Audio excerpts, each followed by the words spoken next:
Thank you very much. Good evening, everyone, and welcome to this meeting of the London Borough of Newham's Education, Children and Young People Scrutiny Commission. Can everyone present hear me and everyone online hear me? Please put your hand up if that's true. I'm glad the people present can hear me, otherwise I'd be worried. This evening's meeting is held at East Ham Town Hall. Members unable to join us physically at this location are able to join remotely. However, they will not be able to vote and their attendance won't be officially recorded, although their virtual attendance will be noted in the minutes. I would like to welcome any members of the public and press who are physically attending, which is nobody, or watching YouTube. You're welcome. With regards to the meeting etiquette, members of council, please can I ask that you indicate that you wish to speak by raising your physical hand or by using the hands up symbol on Zoom. However, I have to say that if people on Zoom are not being heard, and it possibly is because I have my back to you, just unmute yourself and tell me that you're wanting to speak, and that's fine. Before we begin, I would like to offer the Commission's condolence to His Majesty Charles III on the death of Her Majesty Queen Elizabeth II. Her Majesty the Queen was an inspiration and leader of our country, and I would like to pay tribute to her dedication to duty and to her many years as our sovereign. This meeting of the London Borough of Newham Education, Children and Young People Scrutiny Commission is now called to order. Could we, for the benefit of people that are watching and don't know who we are, could we go around and introduce ourselves? And we'll go around the people here first and then on to those online, if that's okay. My name is Elizabeth. I'm the member for Little Ilford and the chair of this commission. I'm John Morris. I'm councillor for Classholders and Canitanese, and I'm a member of this commission. Thank you. Hello, I'm John Stroud. I'm Service Development Manager from Resident Experience Directorate. Thank you. I'm Rachel Tripp, councillor for Forest Gate North Ward.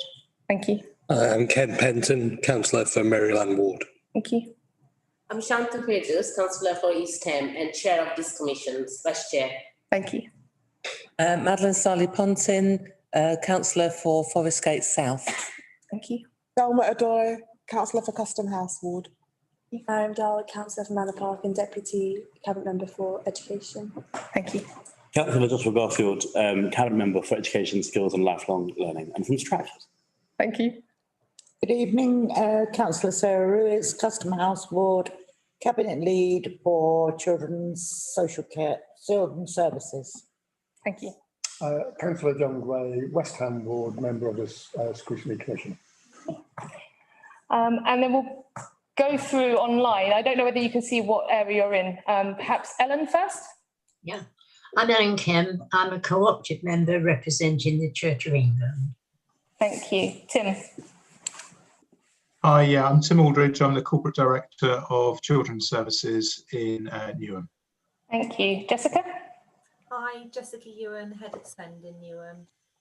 So we can't hear her. In the volume. Jessica, is it possible for you to be a little louder?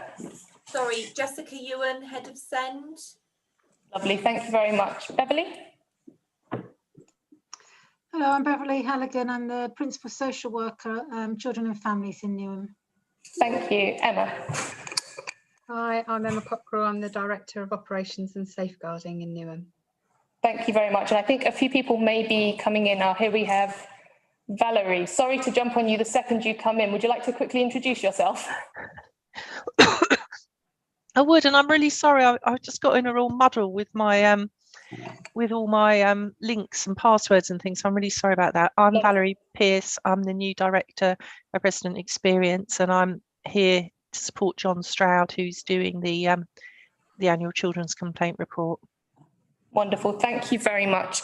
And does anybody know of any absences that we'd like to mark that have been given? Any apologies? None received. None received. And we have had an apology from Councillor McLean due to a bereavement, and we extend our sympathies to her, and John Stroud will be delivering her piece in her stead, so that would be great. Thank you. I think if Councillor Dasgut is a member of this commission. Yes. Yeah. She's taking some time off at the moment to look after her newborn. Long-standing, okay to not be here, I think. Brilliant, thank you. Have baby in arm, I suppose, but also we're all about children's. Sarah, you can bring yours, it's all right. Yeah. Yeah. Mine can't fit on my lap anymore. I'm going to go on to the first item, which is a declaration of interests. Do we have any declarations of interest today? I don't think mine will come up, but my husband works at a Newham school. He's a TA at St Bond's. Thank you very much. We'll note that down. Yes, Shanti? I will have possible conflict of interest on item number 5, and that time I will leave the room. Okay, thank you very much. And I also declare an interest in that I lead a charity that's based in Newham that has in the past made complaints to the local authority. So, however, none of them are ones that we're looking at, and it doesn't prejudice me in any way. Thank you. We'll note those down. The next item, minutes.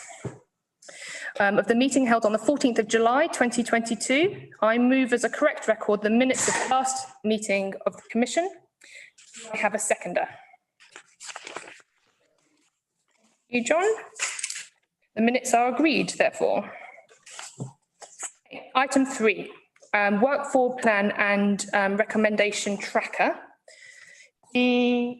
I'd like to first of all ask them slightly separately. So the work for plan, do we have any comments or additions that we would like to make to that? If not, we will just agree it and move forward. Okay, lovely. That seems like everyone's agreeing. The tracker, to quickly go through that, there are 2 items that are in process. One was from the 10th of December 2022, and that was to go and see some social workers in action, for members of the Commission to have the opportunity to see some social workers in action. That has been requested and is in the pipeline. I can just give an update on that because Beverly Halligan's on the line as well, so we're in discussions about doing that pretty imminently. Yeah. And on the 14th of July 2022, there was a request, which was at the last meeting, a request for Commission members to be able to visit the Cove.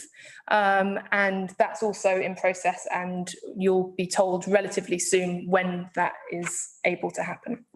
There are, however, 1, 2, 3, 4 other items that haven't yet that have said that they are complete. However, we haven't been given the information for them. We have been told that the information will be tabled. So I would quite like to just very quickly go through the tracker and request that whoever executive member feels that they are the ones with the information can give a very, very brief update to us. And then we can ask a question if we would like to. So the first one was from the 22nd of September 2021. That an update is provided to the Commission in 6 months, which would have been May 2022, comparing care leaver outcomes in that time period, particularly relating to being in employment, education and training. We had this as Tim Aldridge, Emma Cockrell, Richard Plummer to discuss, and it says that it will be tabled at the meeting. Could we have the tabled information? Yeah, if I can respond, apologies, we haven't got that information tabled in the format that was requested.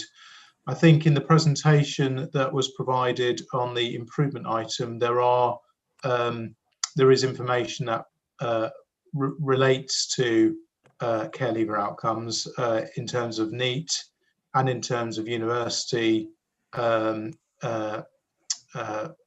attendance, but also relates to some of the suitable accommodation outcomes too. But I am aware, Chair, that it's not tabled in the format I think that was requested, and I am happy to commit to tabling that within the next 10 days, working days, if that's appropriate and if that's okay with you as Chair. That would be great. Do any members of the Commission have a question that they would like to ask about it? I was just going to say, when you present the information about the NEETs and the university place gainers, as it were, can you actually tell us how long people have been EAT rather than NEET? So have they actually sustained being in education, training and employment? And also how many people have managed to finish a university course? So I would suggest that Tim, can I ask, is that something that you'd be able to do within the next 10 days, or because we're asking for additional information, would you like a little longer? I will give you everything we can in the next 10 days that's reportable in terms of what we hold, and I will let you know if there are areas that we need a bit more time to provide more information, if that's okay. Brilliant. I'd quite like us to then cross this off of the action tracker, because otherwise it's getting quite long. So that'd be great. Thank you very much. The third action on this list that is also been, oh, sorry, I apologise. Just about that action to do with the outcomes for care leavers. I know when we talked about this before, we were looking at the comparisons, I think, of the numbers of care leavers gaining university places compared to other comparable boroughs. But I think it would also be really useful to directly be able to contrast those against the outcomes for other groups, so for non-care leavers. I realise the difference there is probably quite stark, and we could look at it with that context, but I just think that would be helpful to know, please. Richard, could you make sure that these additional bits are passed on to Tim? Thank you very much, Councillor.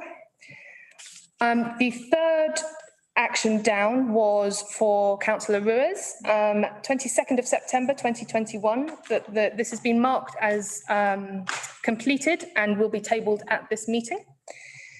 That the service look at other areas of council operation and determine potential service areas that could create apprenticeship opportunities for ALP leavers and report back on potential areas developed in February 2022.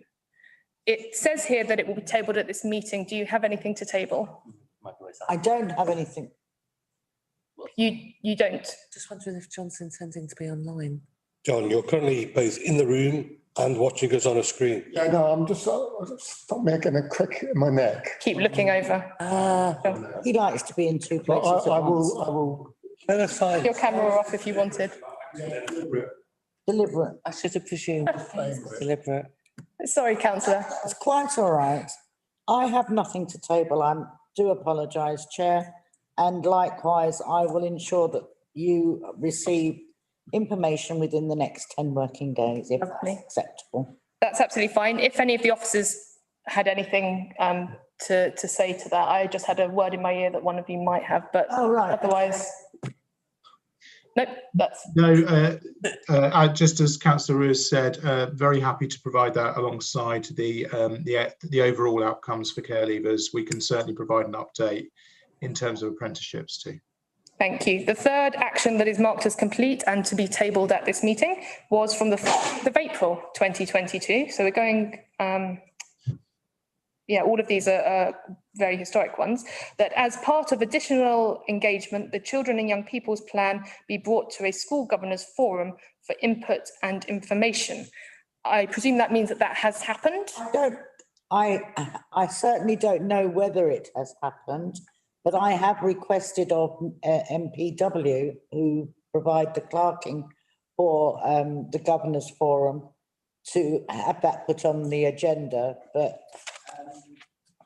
assuming, Joshua, that you haven't seen it since May. I had a Governors Forum last week. And it wasn't on there. What's the specific item? It's the Children and Young People's Plan. That wasn't on the agenda. No, it was, this is Ellen, Kim, it's chair of the Governors Association. It wasn't on the forum meeting. In that case, I will chase it up with Sarah Beaumont. Does anybody have any questions? Yes, Councillor. Just to return for a moment to the previous item about apprenticeship. Given what Tim had said about looking at outcomes, as I understand this action, it's not actually about reporting back on outcomes. It's more about developing opportunities within the council. So just for clarity. Yeah, and to see where, so to look at the service rather than to provide us information. Additional apprenticeships could be provided rather than saying the number of people. Yeah, thank you for that clarification. That's really helpful. Yes. Can I make a suggestion? But it's disappointing that we've got items that got completed and they're not. No. Is that we don't complete items in advance of meetings on the belief, which may have been in good faith, but we will get a verbal report. They remain outstanding until they've actually been completed. Thank you for the input. I actually think that it's relatively interesting that they've been marked as being complete when they evidently haven't been complete. And I think that as much as anything, that will be a conversation to find out why that's happened. One of the things is that obviously I would suggest whoever is supporting officers and executive members, our clerk, and get together and say, by the way, you've committed to do something by a certain date. Again, we know things go wrong the best way in the world, but it's just making us look particularly foolish, I think. So I think that one of the things that I was going to say after this last one, which I think actually we do have a bit of an update on, but after this last one was that these were, apart from the Cove one, these were all things that we actually were questioning why they wasn't done last meeting on the 14th of July. So we had the question at the last meeting, how comes these ones haven't been done? They're quite historic. So the fact that it's then come to another meeting and they've still not been done does need to be questioned. And I think that we need to look at some of the communication channels that are happening to ensure that does happen. Thank you very much, John, for your suggestion. To take that on board. The last one, and I really don't want to take too much time because these should be just tick exercises. That's the really big thing. These should be tick exercises that we just go, yes, they're done, yes, they're done, yes, they're done. But we're actually having to take time over them because we're being told that they're being tabled and then they're not. So the last one here is that the send to returns be provided for members of the Commission that understand targets and ambitions for the service for its next meeting. That has been provided. This one, and I think that has been provided. So we can just say yes, thank you, and we will put those around. We will pass those around everyone so that they can read them. Oh, you've seen all members' emails, right? And I can attach that to them. And did we receive those? Sorry, Chair, for interrupting. Did we receive those in advance? Did not receive them no, in advance. They were about half an hour before the meeting. So will we have to look at them in hard copy form or online? I would suggest that for this meeting, in order for us to be able to move on, that we look at them after the meeting, and you can request, as we've spoken before, you can request from Richard to have them as a hard copy, or you can look at them online. Yeah. But at least we did receive this one before the meeting. So thank you for those. Okay, can I just clarify, when would we have the opportunity to ask any inquiries about what's being circulated today? So that's been circulated today, we can ask that between meetings. So if you would like to ask a question, put it to Richard and he can always ask the question. So go through it. And so where will the question and the response be recorded? It'll be within the meeting. The next meeting. At the next meeting. Okay then. Thank you. Is there any way in which those papers could be submitted in advance in the future? Yes. So that's part of what we're discussing, that we need to get this this flowing better so that we actually receive the information in a timely manner, and also that our tracker doesn't say that they're done when they haven't been done. Yeah, I understand. Thank you ever so much, Chair. Thank you very much for your input. We'll leave it there, and thank you for the feedback and also the questions from everyone as well on that. I think it's really helpful, and it also shows you that we really do care about getting the answers as well. Like these are important things that we think are important. So do take that on board, please. Item 4, Children's Services Improvement. The papers that went around initially will be rather superseded by the announcement today, but I am happy to hand over to have perhaps 5 minutes, if that's okay, to give us an overview of where we are as of today, and also to we'll then go on to ask questions. So Councillor Ruiz, can I hand over to you to update us on Children's Services Improvement? You may indeed, Chair. Well, I'm sure that you will all be very, very happy to know that we have been rated good overall on our last monitoring visit, which was from the 18th to the 29th of July. So quite a long process. I think it would be useful because a lot of you are new on here. So our last inspection was in March or April in 2019, where we were rated inadequate. But I think it's worth pointing out, because I like to, that for the previous 16 years to that, we were only requires improvement. So this is like 20 years of disinvestment in many ways. I'm sure that both Tim, Emma and Beverly will have more to say, but I am absolutely as proud as can be that after nearly 4 years, we have this result. And to go from inadequate to good is jumping, like, I would say punching above our weight, but it's not. We are literally good. And for leadership and management, we were outstanding. So that is a huge effort on behalf of officers who have worked tirelessly for the last 3 years. The report is in your pack. Please do read it, because I can never do justice to it. It reads like a whole different service than one in which we inherited in 2018. But I will now hand over to Tim and Emma, because they're the ones who've done the work. I've just merely cracked on it. Chair, are we allowed to give a round of applause? I was going to after everybody, but if we'd like to do it now, absolutely.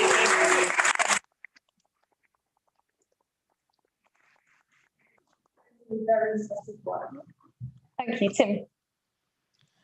Yeah, no, thank you, Chair, and thank you to the Commission. Appreciate that round of applause.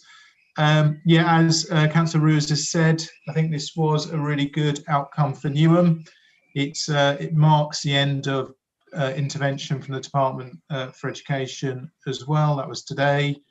And I think, as I say, as Councillor Ruiz has said, it's worth reading the report. So we were judged good overall, good for the experiences of children who need help and protection, good for the experiences of children in care and care leavers, and outstanding for the impact of leaders. And just a few headlines. I won't go through the whole report, but happy to answer any questions. They found that we have a leadership and management group who are ambitious in delivering effective help, care and protection for children. We have strong services for children who need help and protection, delivered by a passionate, creative and skilled workforce.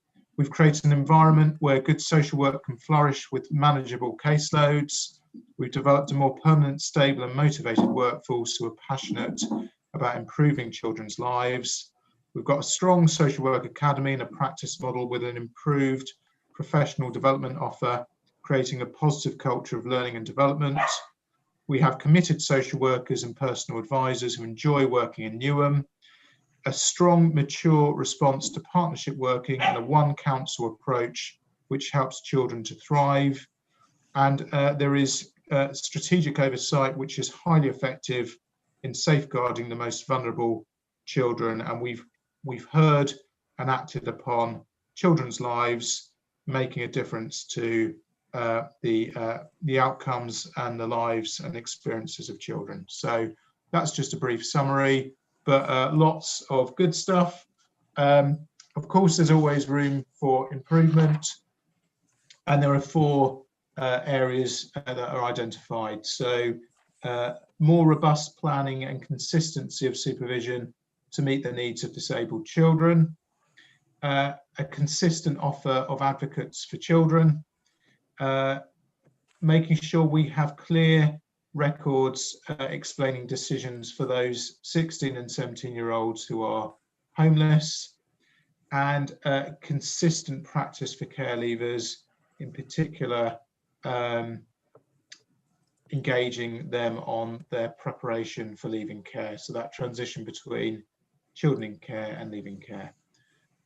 Chair, I don't know if I could invite Emma if there's anything she wants to say briefly, if that's okay. Absolutely, thank you. Emma, and then Beverly, anything you want to say briefly? Thanks, Tim, and thank you, Chair. Just that, I suppose, to recognise that this was a tremendous effort from a significant number of people that have resulted in this outcome, and nobody is complacent. We know that we've still got areas that we need to improve upon, but really just fantastic to have people's hard work recognised, and the commitment of the council and corporately to supporting us being able to deliver a much improved service for children and young people. Thank you. Beverly, anything you want to add? Thank you, Tim, and Chair, to echo everything that Tim has said, and like Councillor Ruiz, I have been here since throughout the journey, so seeing and experiencing what it's been like to move from the inadequate judgment through to the current judgments, and experiencing the hard work that everybody has put in and the support through the One Council approach. And from my area of concentrating on supporting social workers and working with others to improve the culture, which is so important, the culture, and you will see in the report, a culture where social work can flourish, where it was said in 2019 that didn't exist, it does now, and that makes all the difference to recruiting and retaining social workers and ensuring they have the knowledge and skills to deliver good interventions and good services to children and families. So having made that remarkable move, like my colleagues in the room, I'm very pleased and proud. Wonderful, thank you very much. I think that one of the really hopeful things as well is that the outstanding judgment was on leadership. And really that's the bit that's going to push everything else. That's the bit that will push the standards. So I think that, you know, that's a really hopeful thing for going forward as well. Thank you very much for doing that for us. And now we'll open up to questions. I just want a question, sorry, for clarification and context, which we'll hope. We were classed as good, which is great after where we've been. And, you know, I commend everyone for that. I just want to know, for context, when was the last time we were classed as good? So how long have we been underperforming for? So 20 years. Oh, probably well before 20 years, wasn't it? It's a generation. Probably been here just as long as me, but I don't ever remember us being good. Do you, Beverly? Inspection frameworks have changed, and judgments have changed within that time, but there has never been a judgment of good within any of the inspection frameworks over the last 20 years. Well, just to follow that up then, first of all, that's simply not good enough. And, you know, we've clearly let down generations of young people. But again, I commend you for actually making the change so that we're moving in the right direction, and future generations won't suffer as it appears, unfortunately, we've past generations have. So thank you again. Thank you very much, Councillor. I wanted to thank you again immensely, and actually just read out my favourite line, which is actually of the report, which is on the front page, which is quite handy. Apart from outstanding for the impact of leaders on social work practice with children and families, which is of course the top billing, but its leaders, managers and staff have worked unstintingly. Now, as residents and as councillors representing those residents, we cannot ask for more from our staff, and it says a lot about the leadership and management that is now in place after at least one generation of failure, that we are now, and this is a bit of a social work joke, guys, we are now good enough corporate parents, which is, you know, it doesn't sound great, but within social work, good enough parenting is what you're looking for, okay? And we are now good enough corporate parents. So I really, really feel that very strongly. And I just love that worked unstintingly to drive change. The fact that we have the outstanding for the leadership and management means that those four areas of improvement, which are looking for mostly consistency and then some clarity as well, It means that we've now got the team, so you've got the team to work for us and the residents to ensure that that consistency and clarity comes through quickly, because we all know that after waiting for over a generation, there is no time to waste. And I'm sure that although you must all be exhausted, your unstinting drive for change, I'm sure that juggernaut's not stopping. So thank you again very much. Another word that was within the report was love. And actually, that's really a quite amazing one to have in the report, because it's the sort of thing that didn't used to be talked about very much within these sorts of circles. But actually, more recently and in the past year particularly, we have been talking about how social workers, there does need to be some sort of level of love as well. You know, not just a love for your job, but also a real care for the people that you're working with. And I really liked that was something that was highlighted too. So that was really good. Yes, Councillor. Obviously, I don't want to go over the kind of words everyone else has said, but, you know, just to express for myself as well what incredibly good news it was and how pleasing it was to see what's obviously just been years and years of working towards this, which is great news, most of all for the children in the borough. The couple of questions that I had was, I wondered whether, and perhaps this is a question for Tim, I wondered whether, as you read the report, whether there was anything that you didn't recognise as reflecting what was going on, whether there was anything that you felt had been misunderstood or just stuck out to you as representing perhaps one particular interaction with an inspector rather than what was happening overall. And I also, whilst recognising all the amazing things that have happened, I did also just want to come back to this issue about children leaving care and about that kind of transition from care into independent life.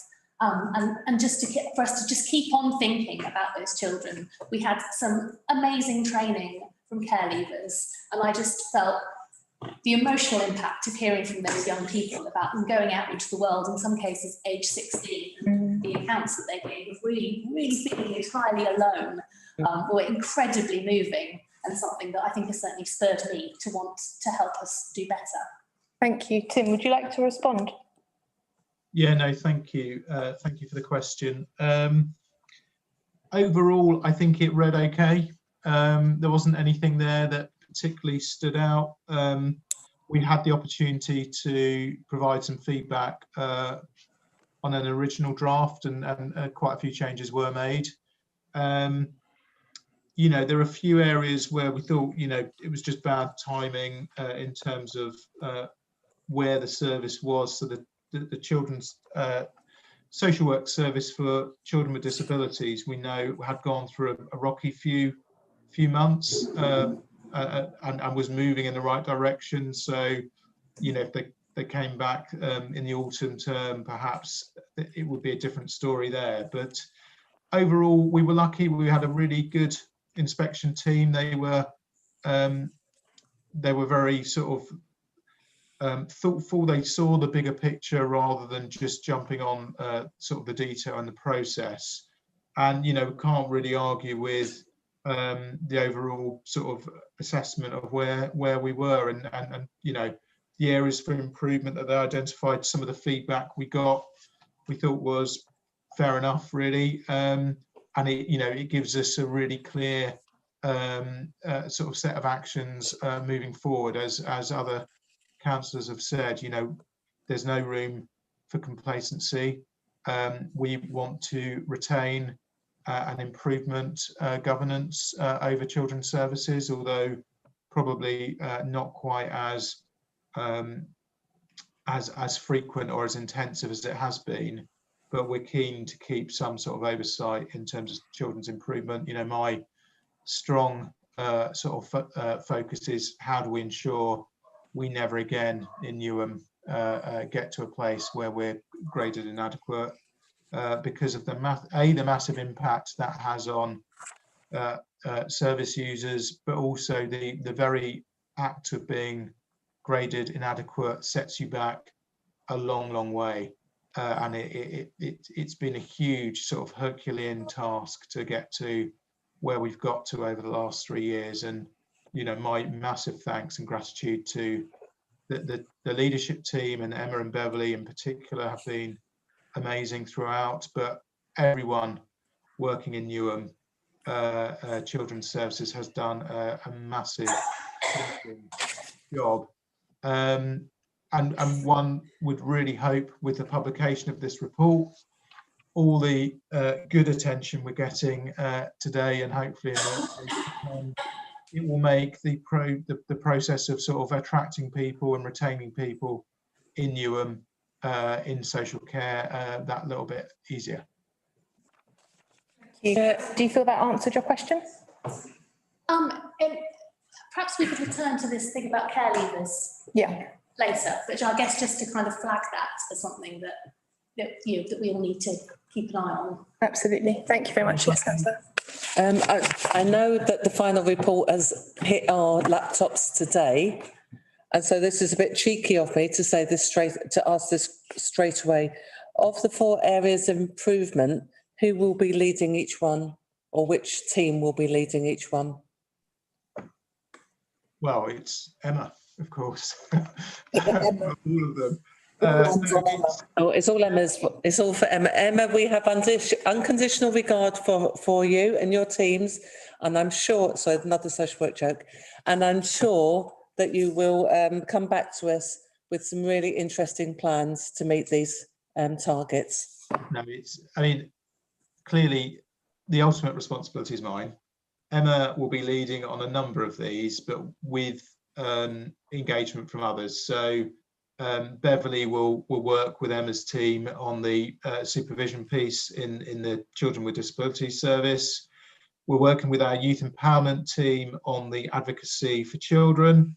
There's a big piece of work with housing on the 3rd bullet point, which is around that homeless pathway. And that transition for care leavers is predominantly the leaving care team that's under Emma, but it also relates to work from the virtual school as well that sits under the Director of Education. That's brilliant, thank you for that. I was actually going to follow that up asking whether there was any work with Populo in the pipeline for the 16 to 17-year-olds. Who would that be? Would you like to answer? Really to come back to Rachel as well, and to pick up on Madeline's point. We are always seeking decent accommodation for our care leavers. So some of you may remember that we just recently opened Terry Waite House, which provides us with 32 units for our care leavers. I think that they may have all moved in now, but we certainly have undergone a programme. As with all young people, they all think they're ready to leave home. Some think the grass is greener on the other side. And so this, the Terry Waite House provides almost like a halfway house. So it's, you've left home, but you've still got somebody supported living in you. Yeah. Is this for 18 pluses, Sarah? Yeah. But I had a conversation with the chief executive of Populo only on Friday about moving, Populo are our biggest developer in the borough. And we should be in a position whereby we could say to them, right, for every single development that you are building, we want a minimum of 2 units for care leavers. Yeah. That takes political will as well. Yeah. So we are always, and we work very closely with housing now. Yeah. And that's one of the reasons why I think that we can say it's a one council approach. Certainly before Tim joined us, we wouldn't have had a relationship with housing. And Emma and Tim and their teams have worked incredibly hard to build that relationship so that we work together with housing for our care leavers. But I share Rachel's sort of like, I suppose it's mothering instinct, isn't it, really? But a lot of our care leavers go on to achieve amazing things. Many go on to university and they keep in touch, etc. But there are always those that need that little bit extra. So we have a care leaver.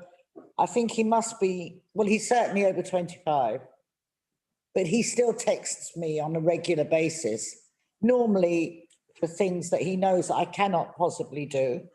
But we never, ever stop supporting. They may not be supported financially, but all our care leavers, irrespective of their age, can still call us and get support. But there is, we do need to work harder, I think, on the transition. And I think that, you know, we recently, or certainly during the last 3 years, that no young person can leave care, well, they never leave care really, without undergoing a week's course run by Money House, where they learn to do very simple things like reading the meter and etc. Some of our young people have said, that's not enough. It's too basic. We want to know more. So certainly the team are looking at that. It's been something that Carleen and Jane, in their respective roles as deputy, we have taken care leavers as really important. So that's been, I mean, I'm sure the team, Carlos and his team are probably sick to death of us, but we do, it's one area that we know that we can have a positive impact as elected members. So I think that give us another 6 months, and I think that the transition piece will be far improved. But happy to come back, well, at any time about that. But it is something that has been really relentless from us in getting that care service and our children looked after service up to scratch.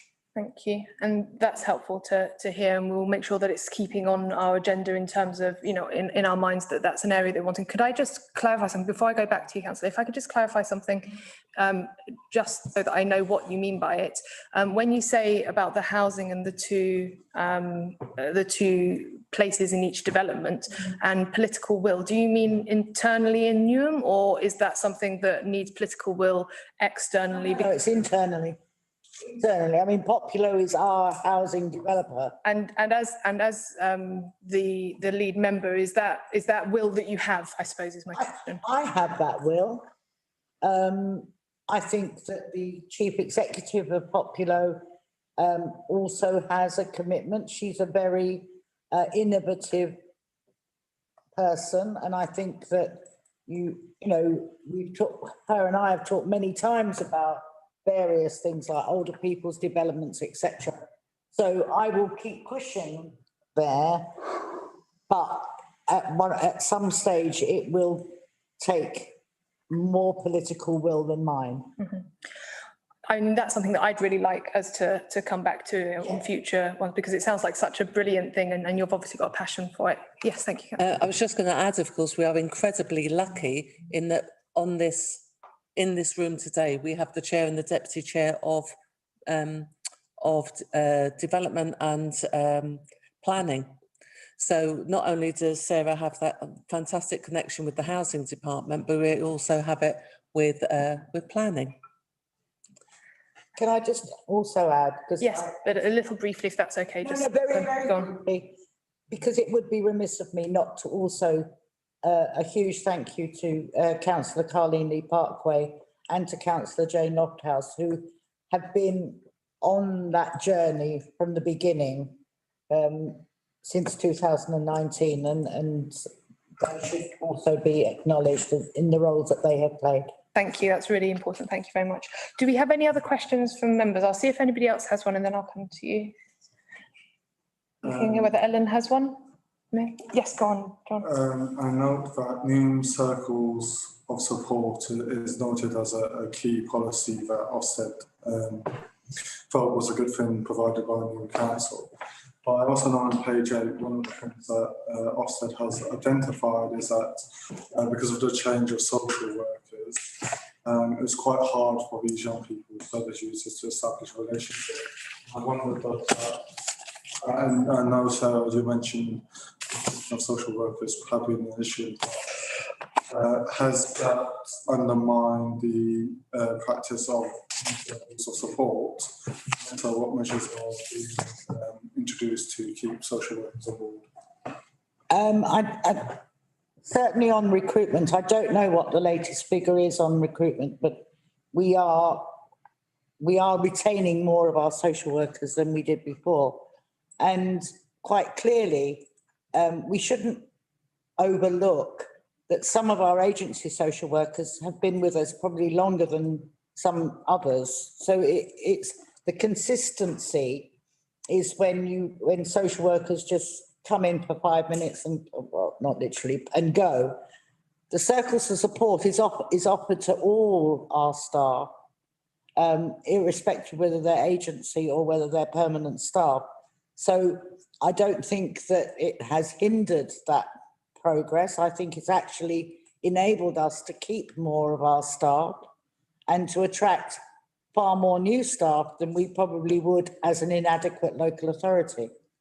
So, you know, now that we've got almost like that badge of shame has been lifted, this will give us far more freedom. And I think you'll find that our recruitment and our retention will greatly be enhanced because people will, well, that they'll know how wonderful we are and how exciting it is to work here. But actually what we offer is not offered by many other local authorities in the support and career progression. Thank you. Do you have anything else on that point? Okay, and I think it's okay. This will be the last one on this agenda item. And it may be more appropriate to discuss this at a later meeting. Given that young people that enter care have often experienced way more than 4 adverse childhood experiences, in that transition programme that you discussed, Sarah, that includes the financial management, reading a meter, etc., how much work within that or separately is given to understanding future health and well-being and mental health? I'm going to hospital pass that to either Emma or Tim. Yeah, I'm happy to make a start, Chair, and I'll if Emma wants to add anything. Yeah, there is a strong focus on health and well-being for care leavers, and that includes some really close work that we do with ELFT, with our health provider. But we have a specific health and wellbeing role in the leaving care service. So the pathway plan is a holistic assessment and plan to meet the needs of that young person, and that includes practical issues around accommodation, education, training, but also their social, their emotional, their health needs as well. So there is, you know, I think if you read in the report that we are strengthening the relational practice within the leaving care service, and that is about the personal advisors building relationships with young people, getting to know them better, and making sure that the pathway plan fits really well with their needs, and they can rely upon that health provision that I've mentioned. And I think also it's worth noting that our work with young people who are unaccompanied asylum seekers was seen to be a strength. I think my question was more about, because young people have experienced adverse childhood experiences, it's for them to be, it's for the support that to give them to understand what their future health and mental health needs may be as a result of having experienced those adverse childhood experiences, not just, which is a huge piece of work, understanding what their current and their near current needs may be. Yeah, no, thank you. Can I answer? Sorry. Yeah, if I can chip in, just all of our care leavers as part of their transition before they reach 18 have completed by our looked after child health team what's called a health passport, which looks at kind of their gathers together their health histories, and the young people are invited to have a session with a looked after child nurse who can talk to them about their histories and what that might mean for their futures, so that they've got that. And even if they choose not to engage at that point, that information is kept on record and they can come back at any point and seek that support and get that information. Yeah, as we know, they're likely to lead shorter, unfortunately, shorter and iller lives than their peers. Thank you very much. We'll draw this item to a close, and my thanks to all the witnesses for attending the meeting for that item. It's really appreciated. And before we completely go from that item, just to say again, really well done, a brilliant result today.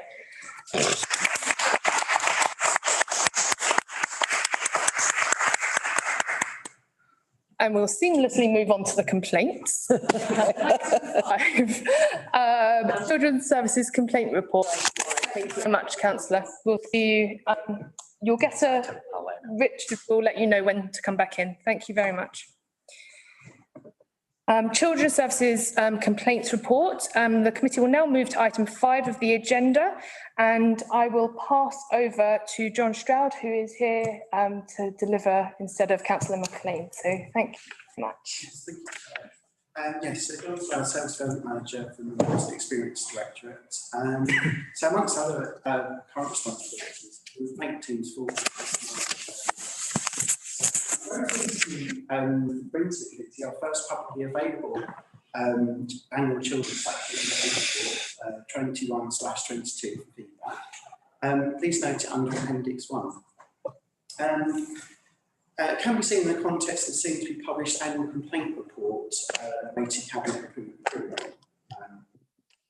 A children's statutory complaint is made by or on behalf of a young person regarding their social care provision or access to it. It's a very different type of procedure to a corporate complaint, and this is also described in the own report. Complaints are usually made by an advocate. The most used advocate actually has been Newham's own Children's Rights Service. More information is also available in the report. In 2021-2022, Newham's only 22 statutory complaints. This compares to 2018-20/21 and 30-19/20. We regard that also as a sign of improvement. Related to the service and those transitioning out of care, which was one cases. 6 of them were upheld, which means we agreed with the complainant only one part. And those leaving care, 6 out of the 9 were upheld. Just a bit of context, such complaints for those in care and those leaving care represent just over 1% of those groups. Okay, so it's a small number of groups concerned. Common themes across these complaints last year were breakdowns in the relationship with social workers, care plans, accommodation and finance. With a low number of statutory complaints, it's probably not instructive to speak of a typical as much as you need the situation and untypical in general experience of people seeking care. The sort of situation may be recognisable is maybe a young person leaving care, waiting for grant payment to support them in their new accommodation, lead to a poor start, maybe they don't have a bed or food or essential items. This can be particularly distressing for the young person and may affect the relationship with their social worker. But again, I stress that these cases are unusual. Our complaints manager regularly meets with social care practice professionals to highlight learning complaints. And any complaint made is fed into their service and general service and treatment. Some examples of key learners refraction including training for social workers that explores how it feels like to be into their young person care. procedure changes to ensure a care assessment reviews before any changes are made to it. And also, there's new standards on how procedures are updated to ensure planned and purposeful actions are carried out, and also to provide a clear narrative and timeline of activity during a young person's time in care. Previous learning and improvement successes include work around safeguard intervention assessment related complaints. The reduction from 18 of these such complaints 2 years ago to just 3 this last year. The service improved on delays and delivery issues in assessment and threat protection processes. And the additional funding, increasing capacity in the assessment gives more time to build. With weekly internal updates on complaint case progress to service and management team level, we're confident of improvement in time, which we're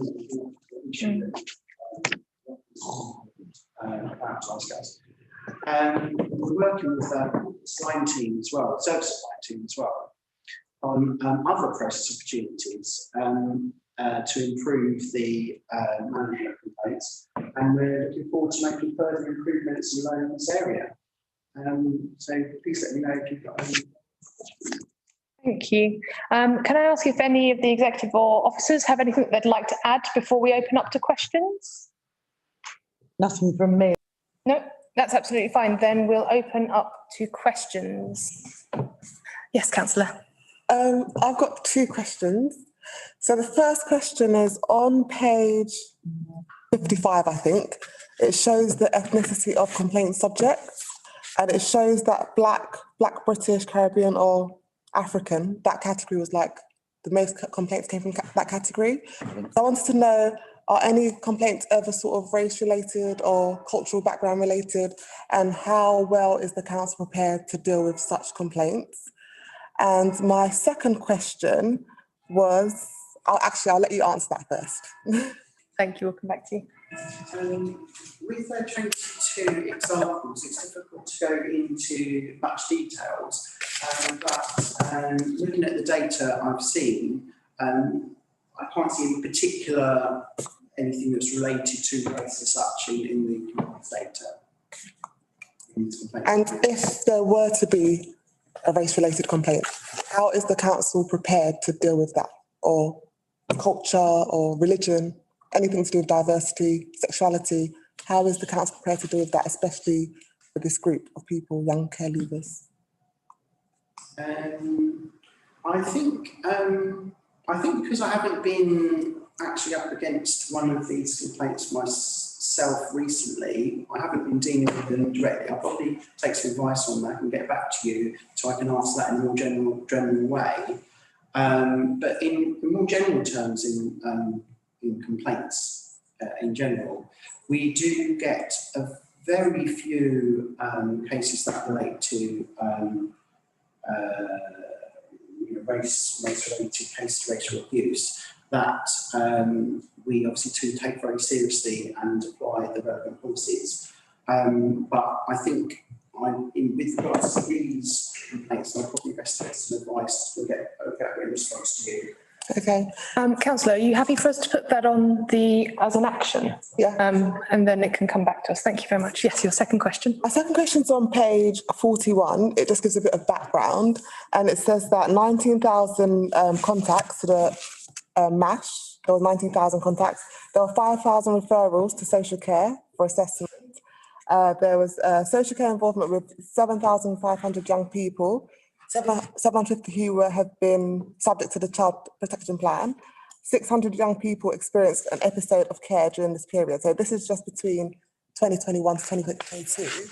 From my perspective, it's like really large numbers.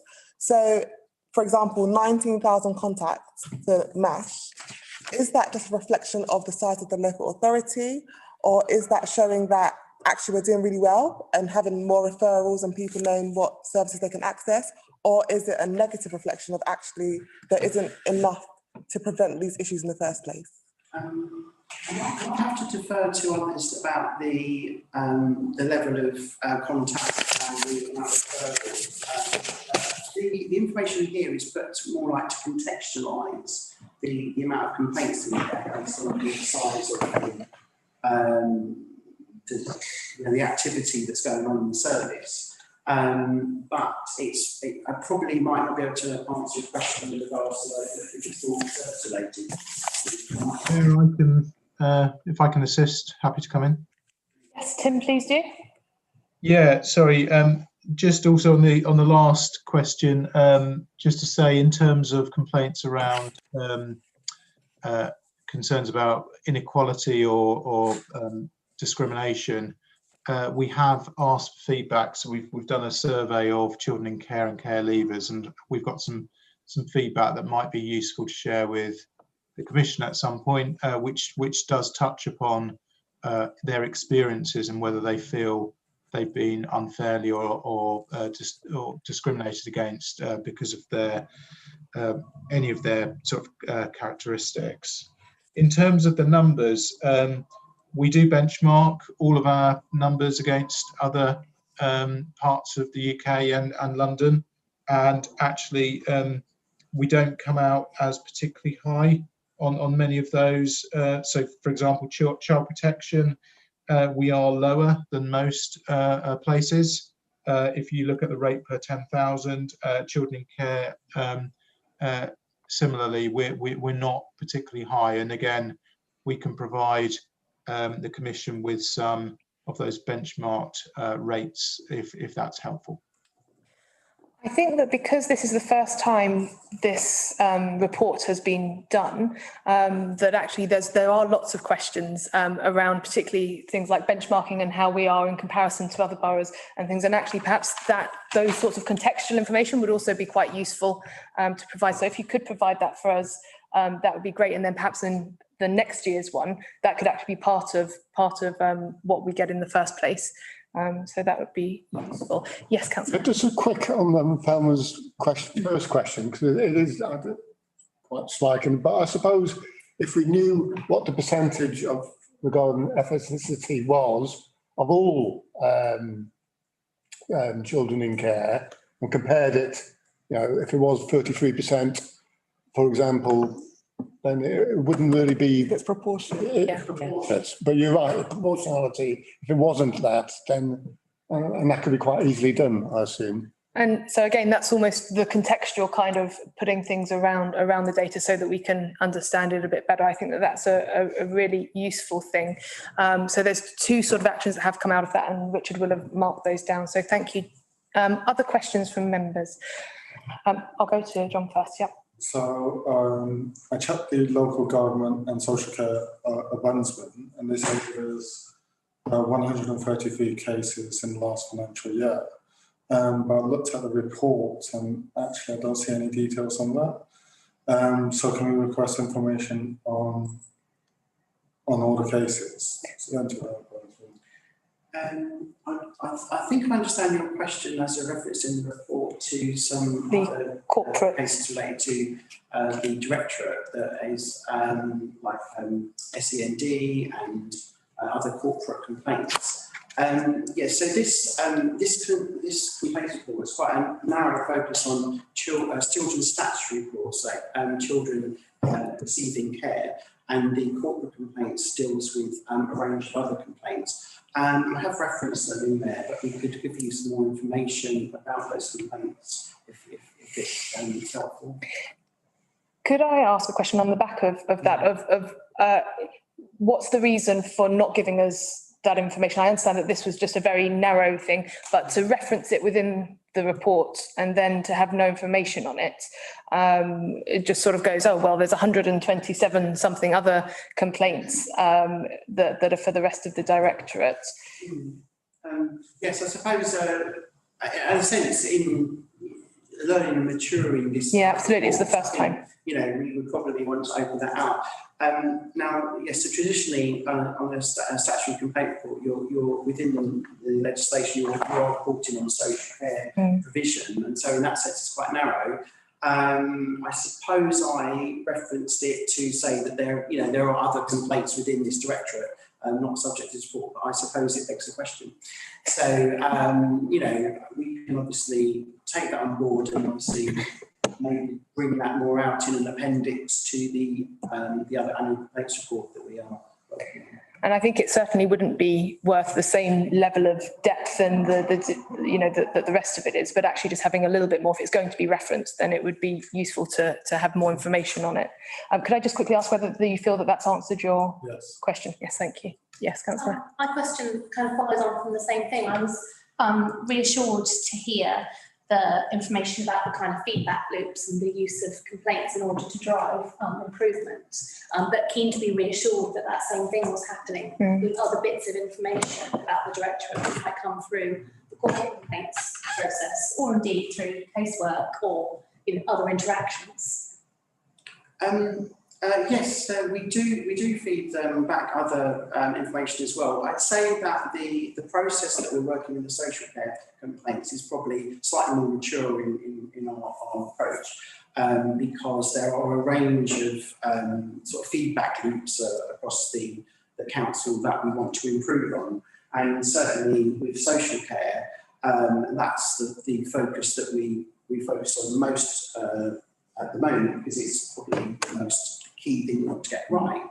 But there are a range of other feedback loops that we need to improve on. And part of the service design that we're talking about is actually about looking at the way that the complaints team works at the moment and seeing how we can improve the capacity of the team to actually work more on the learning, not just with the volume and answering, to actually work with services on that learning loop, that based on what we're doing with children's social care and also adult social care. Great, thank you. Yes, Councillor. Thank you. Still on page 42, which is going to become a favourite, I think. Thank you ever so much for giving us the bullet points on point 3.3, which shows us the flow of children progressing through the system and at which point they progress onto the next stage. So when it says, of course, 5,000 referrals, I take it that's referrals that mention a whole family rather than 5,000 individual children, because then, of course, in the next point, it's then involvement with 7,500 children. So I take it the first one is related to families. Sorry, the second point, 5,000, is related to families, and 7,500 is related to individual children within the family. Tim, you're shaking your head. Would you like to? Yeah, sorry, I'm just trying to find the reference in the report. But I think what that relates to, contacts, is when the service, the front door, if you like, receive a piece of information about a family. Referrals are those contacts that actually progress to us doing assessment. Yeah. Yeah. So it's the next figure I'm interested in, Tim. So we will have a number of children who will have been in the service beyond a year. So if looked after, so that's why that figure is greater, if that makes sense. Okay, so it isn't a flow of children through a system. The list of the bullet points. I was wondering whether it was actually a flow of children through a system. So you started off with your 19,000 to MASH, then of those 5,000 going to referral for assessment by one of the assessment teams. Then from that, as I said, if that 5,000 is families or children. They're all individual children. They're all individual. So 5,000 children then going forward to assessment. What's usually the period of assessment? Is that 6 weeks? So 45 working days. 45 working days, okay. So then the children in social care involvement, so that's everybody, as you say, that's already in the system, plus those coming in new? Okay, that was what was a little confusing. And then 750 of whom have been subject to a child protection plan. That makes more sense of that following sentence, because you're telling us those are the children that are already on the CP plan, It'd be quite useful to have the children that are already on the CIMs as well. Yeah, we can give you that information. Brilliant. Thank you ever so much. Thank you for those clarifications. Do I have any other questions from members? I need to keep on looking at you, Ellen. I want to make sure if you do, then shout, okay? Because I may not be turning around enough. I had a question, if that's okay. You talked about, and it was also mentioned in the report, about improving the systems for allocation of complaints to improve response times, because the response times were really the thing that you mentioned and that were really, not. Could you tell us what that looks like? So what does improving the system look like? Is that purchasing new software? Is that different types of management of staff? What does that look like? Well, what it looks like this year, and obviously we started doing the previous last years, is increased monitoring really by complaints and with the service using dashboards, and also quite high level monitoring as well of what we call a cases report was sent to CMT every week. Mm-hmm. So there's a lot more scrutiny on these turnaround times, both within this service and other services as well. And so far, there's been 3 statutory complaints completed this year, 2 in time and 1 not. We're really trying to focus on continuing the improvement all the way through the year with quite close monitoring to get those timescales right. And also take advantage, not advantage as such, but make sure that we are taking the opportunity when a complaint is a complex complaint to ensure we notify people to extend timescales within the remit of such a complaint to actually investigate that more fully. And I think in some cases, the officers don't always take that opportunity.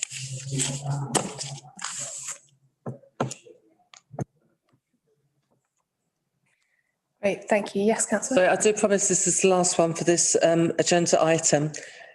In the Ofsted report, as you're more aware than we are, the 4th improvement is consistency of practice for care leavers, including the wider engagement and participation in engaging in preparation for leaving care.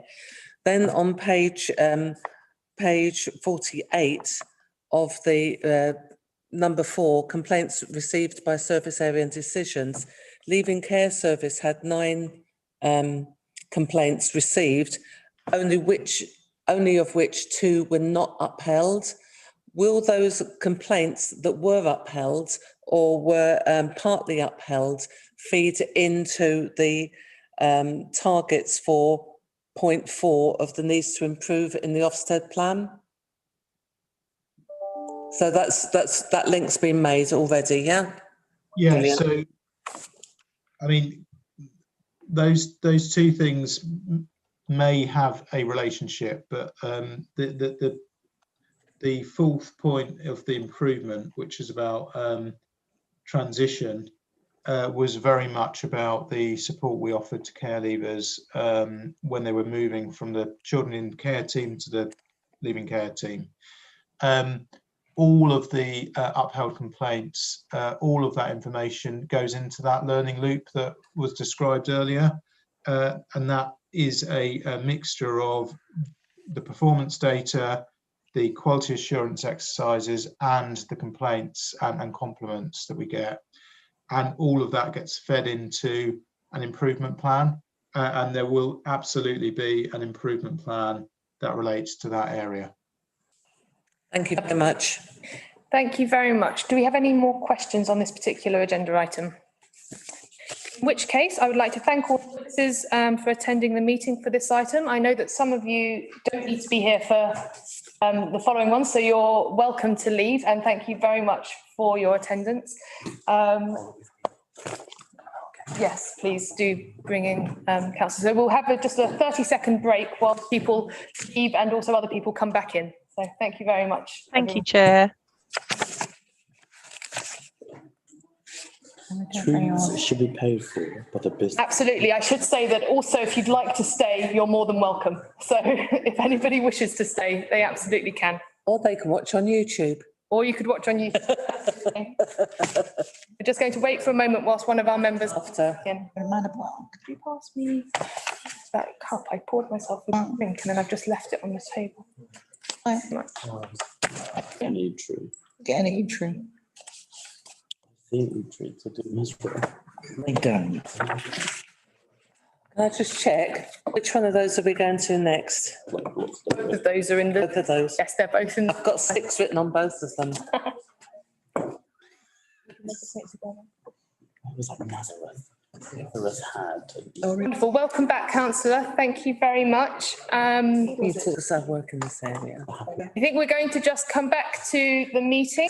Item 6, services for children with special educational needs and disabilities and performance improvement. The people that we have here to discuss this are Councillor Joshua Garfield as the Cabinet Lead for Education Skills and Lifelong Learning, and Tim Aldridge, Jessica Owen and Deborah Brooks are staying on in order to be witness to this agenda item too. So I'm very pleased that you've all joined us. Thank you very much. We have received all of the agenda papers. One of them was a supplementary agenda item, so please make sure that you've seen that there's a supplementary agenda item too. So there should be a cabinet paper and the written statement and also the SEND Commissioner role. So those are the 3 things that we'll be looking at. I hand over to the executive to Yes. as a little update. Of course. I'm quite happy to, if the committee wants to take the update as read and jump straight into questions, or would you rather I give some top lines? Why don't you give some lines, Okay. and then we'll go to questions. Okay, so in the report, it outlines that we've got our first monitoring meeting with the DfE and NHS England on the 15th of October, at which we'll be able to chronicle the first 3 months since the improvement programme came into place and the investment was secured. And of course, the background is that the local area agreed there was need to not just better services, but a better understanding both in demand in provision for children and young people with educational needs and developments, particularly for autism spectrum disorder. So we expect this to grow over the coming years, and public health colleagues have led on the development of a SEND specific needs assessment, and that is in conjunction with the Children and Young Persons Joint Strategic Needs Assessment. So just to break down some of the acronyms in there, and that was launched in June 2021. That's, if you're looking at the report, I'm around about 313 on that. We've outlined in the update the principles of improvement that were established. Those are the sort of the framework that we're working to ensure the money is spent well and spent efficiently and spent on things that we know will lead to improvement, and that focuses inclusion, effectiveness, equity and accountability. Another update worth mentioning is about the capital funding, semi-tangential to the investment secured in July, but we had more than 60 bids in for capital grants in order to improve SEND services in educational institutions, schools and colleges, etc. in the borough. 33 have been recommended for approval to Cabinet, covers all 5 lots of funding. So that is all detailed in the report, what the different lots are intended to cover, and they go all the way from early years right through to post-16, deal with specific addressed needs. The bids amount in total to approximately £1 million, but we do expect for the recommended bids to be finalised and brought to Cabinet within the next couple of Cabinet cycles, because we want that investment secured quite as soon as possible, really, to get those off the ground. If you skip forward to point 331, a new design of the local offer website has been agreed, and that is due to go live in October. And that will go live only after it's been tested with both parents, carers and professionals. So we're not going to go live and then do our testing. We're going to do our testing first. We're going to get it right first and then launch it. And if that doesn't sound like a huge deal, it is a huge deal. Anyone that interacts with council services will know that the digital offer for families of any age in time that we're living through is incredibly important. If things are not accessible in the digital format, it's difficult to get information. That has a knock-on effect on what you do end up accessing and how easy it is to get what it is that your family need. And that is something that I'm actually quite excited about. That's October. There have been some challenges in speech and language therapy recruitment. However, we have been rather successful despite those challenges. So you'll see that 41.3 out of the 50.3, the point obviously refers to how many working hours a week a position is. So 50.3 is the total working hour positions we are recruiting into for that, and 41.3 have been met. So at the moment, we're only 9 short, 9 that we're still recruiting for. And that is following the release of the funding in April 22. In terms of speech and language therapy at the moment, 49% of children are seen within 18 weeks. So we're quite pleased at that level of improvement. Still a way to go, but just about half of children are seen within 18 weeks of the need being identified, and that is due to the fact that we have boosted our hiring. In terms of occupational therapy, at this point in time, 17.6 out of the 20.6 roles have been recruited to. So again, there's only 3 that we're still recruiting for. And for occupational therapy, 30% of children are seen within 8 weeks. So those are some of the top line stats of the improvements that we've seen since the last time that I came to this committee. Very happy to jump into, shall I give an update on the SEND Commissioner role? Feel free. Absolutely. So you will have that briefing paper that has been circulated that myself, Tim and the Mayor's Office were involved in compiling. We have identified what we think is the early framework for a really effective role that will actually help us to deliver the improvements that we've that we've committed to. And based on what's in that update, we're imagining that it would take the form similarly of the the chair of Nigel. The Improvement Board. The Children's Services Improvement Board. That's the one. That's the acronym I didn't quite have. So we imagine it to take a similar form to what Nigel did for us, which was obviously hugely successful because, of course, Sarah sitting here with a badge of good and leadership for outstanding. So we also don't envision it to cost an awful lot. We have ensured that the money that we have found for the role is within the existing budget. No new money needs to be secured. And through chairing that board independently, the board is currently chaired by Tim. It will now instead, once we've gone through recruitment, be chaired by this independent person with a similar skill set to that Nigel had for his area in children's services. We think it will help add an additional layer of not just scrutiny before we come here, obviously, for the main scrutiny, but also ensure that the service is being delivered well. And with the 4 areas of improvement that I identified, that the accountability, equity, effectiveness, and inclusion. Thank you. And just for clarity for the people that are watching, the reason that was said as a separate item was because we had specifically requested that information.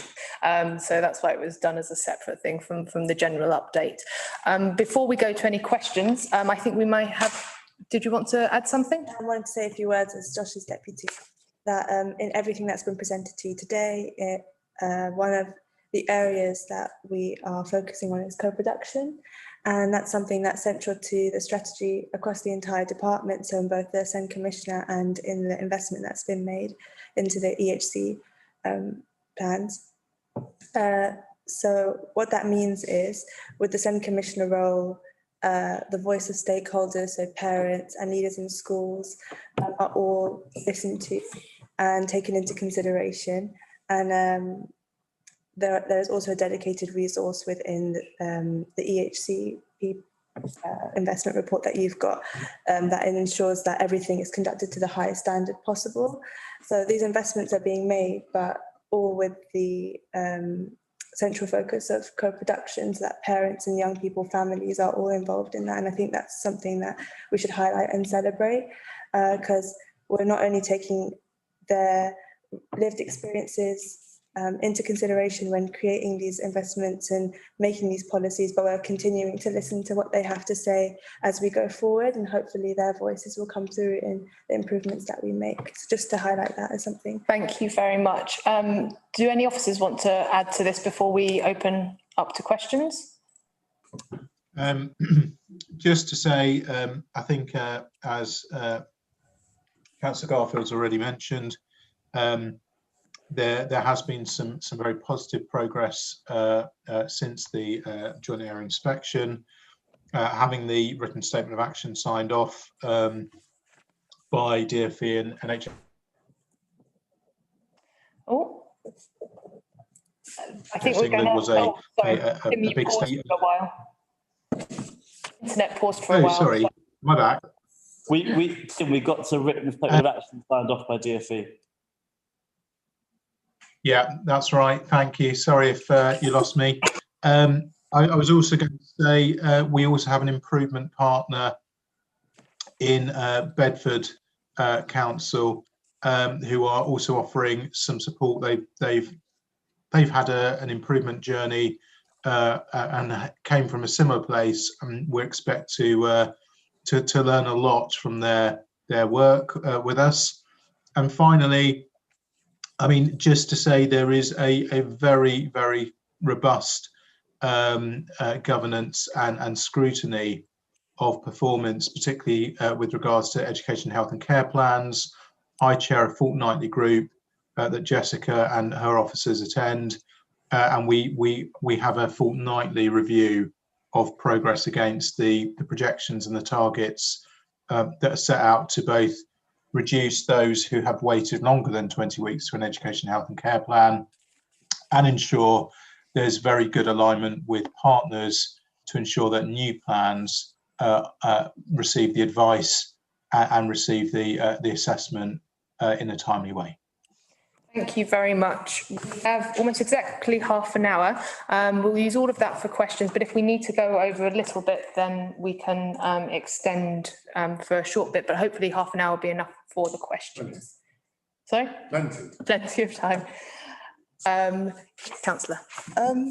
First of all, I want to congratulate you and thank you, because I remember the last time we were here, we were talking about the number of EHCP plans that have been issued and 20 weeks. And if we go to page 73, we can see that those numbers are increasing quite exponentially, actually, really high. So in January, it was only 16. By July, it's 105. So that's amazing. So well done to you. And also the percentages of being issued in 20 weeks has also risen. So 7% in March, up to 38% in August. So well done, that's fantastic. However, it's still 38% in August. So how do you think we're doing? Are we going to reach our goal? I can't remember what the goal was. Was it April next year? March was clearing the backlog. And we wanted to get to what percentage? 75%? September, we will get to, this is the number I've forgotten. Jessica, help me out. I think it was 75, wasn't it? What, in September? 75% in April next year, I think. Oh, okay. Are we going to get there because we're at 38%? But I mean, this is fantastic.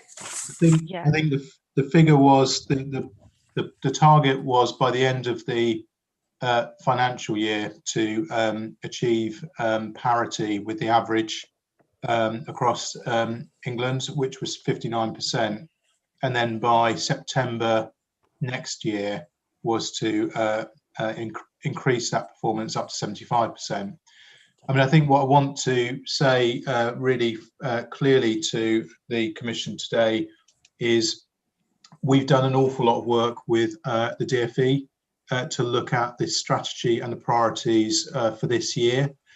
The number one priority for us this year has got to be to reduce the number of children who wait a long period of time, over 20 weeks, over 30 weeks, for their education, health and care plan to be completed. We are on track to do that, and the priority for us is to work through all of those individual cases where families have been waiting far too long for their education, health and care plan. We are on track to get through those by the end of this calendar year, and certainly by the beginning of the next financial year, we then really will focus on improving the timeliness performance. So I think, are we on track to get to 59% by March? we are there or thereabouts, I believe, but I'll defer to Jessica to give a clearer projection. We most certainly are on track to move through those older plans and on to a focus on better performance in terms of timeliness in the next financial year. Thank you very much. Would you like to add anything to that? Yes, thank you. Yeah, just to really support what Tim said, the kind of the primary focus and you know the main ambition is reducing that backlog, for want of a better word. We know that these are children and families who are waiting for plans and clarity and statutory protections that the EHCP offers. So we really do realise the impact this work has on children and families' lives. So those children and families that have been waiting for the longest are the first priority, and we are on track, as Tim said, for issuing those plans in the first instance as a first priority, and then there'll be that kind of turning of attention increasingly to improve the timeliness, which is already looking better, and it is absolutely our ambition to get it, as Tim said, kind of in line with our statistical neighbours and with the national average, but we're in a slightly different place to other areas in the country, in that we've got this backlog to clear. Yeah, thank you very much. I have a second question. That's fine. You spoke about the contact with occupational therapists and speech and language therapists, and you gave some percentages, and I think that's great. However, we do need a bit more context on like what this contact is. It one of contact with a child, or is it like a therapist actually being based in a school where students can actually build relationships with these therapists? So we need a bit more than just percentages. We need to know, how effective these sessions are. So we can, if you wanted us to do a specific dive on a particular aspect of delivery in the council, we can do that. What this report sought to give you all is where we are 3 months on from the last meeting, from the investment programme, because we've got a year and a quarter to reach the targets that you've pointed out in Council Resort. The 75% completed within 20 weeks, but clearing that backlog by March, we only have just under 3/4 to get there. So this report very much does focus on those percentages for that reason, because it is an update that we're providing as part of the written statement of action that has mandated that we have these sorts of updates, and part of that programme was that we came to Scrutiny and had that specific information. So for that percentage, it does refer to child or young person being seen, to be diagnosed, to work out what it is that they would need in terms of occupational therapy programme. But if you'd like us to do a deeper dive, we would be happy to. And I think that actually that would be a good thing for us to request for the last meeting that we have so far in the work plan, which is May. And because that's at quite a key point for you anyway, actually getting some of that more qualitative data may well be good. So perhaps we'll put that as an internal action for us to make sure that that's information that we request. Can I just add to that point quickly? Yes. It can be quite hard to understand the relationship between education, children and young people's commissioning, because they're quite separate parts, although they all are meant to work holistically, because commissioning is often commissioning from the NHS, which has the different sets of funding, rules, targets, and ability to say, we've run out of money, which you don't get in education and children's services. We're never allowed to run out of money, even if we do. We still have to provide those services. But it's different with occupational therapists, speech and language therapists, and CAMS services for children in schools, for example, which are commissioned services. They may run out of money, so they have to stop a service. They may not be able to recruit, so even though there's money and it's been commissioned by the education and children and young people's team, there's no provision provided because they haven't been able to recruit any staff, and it's outside of the control of children, education, children and young people's services. And that can be quite difficult to unpick for both parents, residents and us on committees. And if I may, Chair, yeah. what Councillor Starley-Pontin has pointed out factors into a wider problem within the NHS, because these services aren't provided by the council on our own. It's a joint, hence why the inspection was a joint area inspection of CQC and Ofsted. But for this deep dive, it would be a joint exercise with health. So I don't know, Chair, whether that would mean it might go to overview, because it would need, half of it would come under the remit, I suppose, of the health chair, which I think is Councillor Masters, and then sort of half under here. It is possible to do joint things between just two subcommissions. That's something that we've discussed in the past, so it is possible to do. But we'll look at that internally as a committee outside of this space. But thank you, that's useful information. Yes, Councillor. Hi, thank you. I think my question is slightly covered by my fellow colleagues, also slightly asked by my fellow colleagues too as a questions. I still am asking this question because I'm finding a still gap. At the moment, currently, according to agenda, we can see still there are gaps in providing support specialist therapists. So my question to Tim or Joshua, will NEOM internally recruit specialists or will use NHS specialist support for speech and language therapists, educational psychologists and occupational therapists? Additionally, how many therapist posts in NEOM SEN will increase to reduction in waiting times for the therapy services, including EHAS-CP assessment, and to keep on the side of the schools to meet the children's regular educational needs at the school? May I ask, Councillor Fadus, which gaps are you referring to? It's about page number 123 and 124. I'm looking at my individualised report rather than the big pack. What's the paragraph number, if you don't mind? Paragraph about the waiting time. There's a number.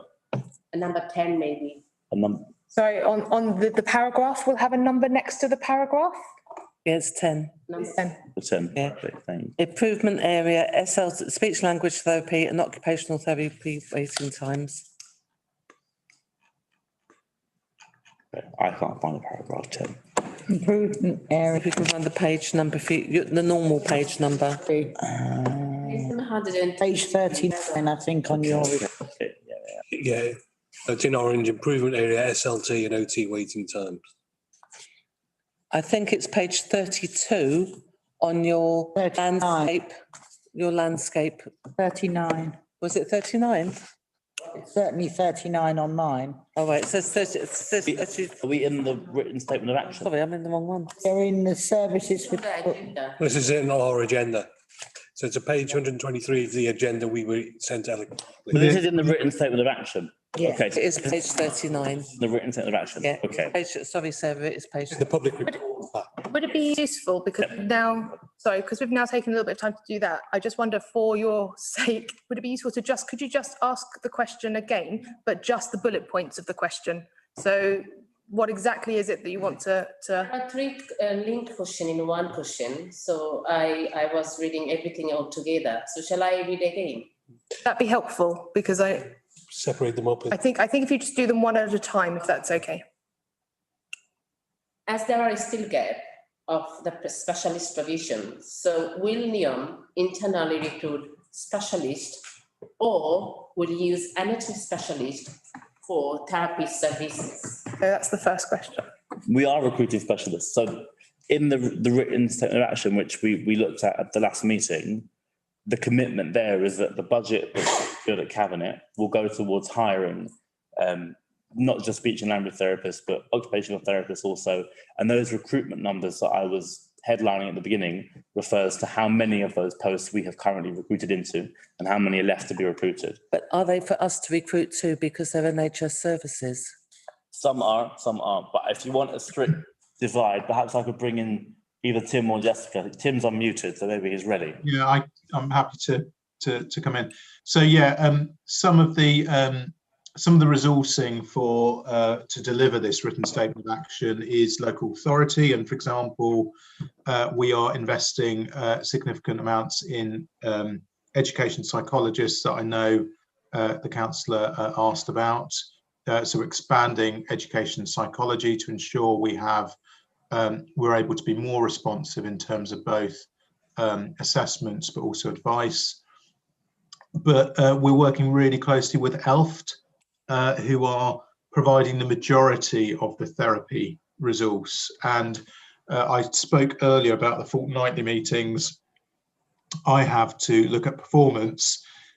We are joined by ELFT and also other health colleagues who give us a regular update about both the recruitment of occupational therapists and speech and language therapists, but also an update in terms of performance when it comes to offering advice and providing support. So I think it's fair to say, and reading the joint area inspection report, it's really clear that there were not significant capacity in terms of therapies, either to provide advice and support assessments or to provide ongoing support. So that significant increase in investment from health has enabled ELFT, the provider, to increase significantly the capacity. And in terms of, I know a comment was made about the complexity of this.